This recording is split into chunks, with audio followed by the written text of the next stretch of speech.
Et la vie reprend son cours normal petit à petit en Chine. Des millions de voyages sont prévus durant les 5 jours de congé de la fête du travail. Les mesures de déconfinement réjouissent les Chinois.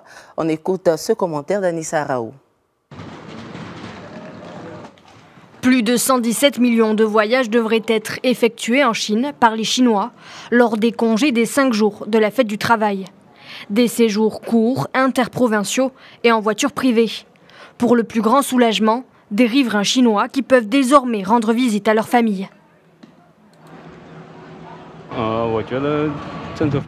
Je pense que c'est une bonne chose que les restrictions aient été assouplies. Cette fois, je me rends à Chengdu. Au départ, j'étais réticent au regard de la situation, mais désormais, je ne suis plus inquiet. Le nombre quotidien de voyages devrait atteindre 5 millions durant ces congés du 1er au 5 mai, soit un tiers de celui enregistré l'année dernière à la même période. Comme un air de retour à la normale, ou presque, la prudence est de mise.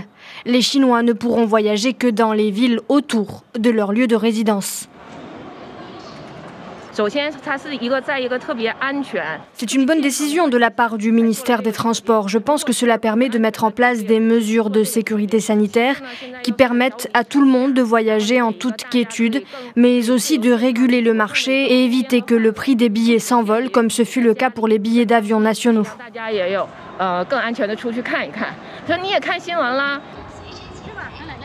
Les Chinois peuvent donc pendant quelques jours ne plus subir de mesures de quarantaine strictes, un répit de courte durée.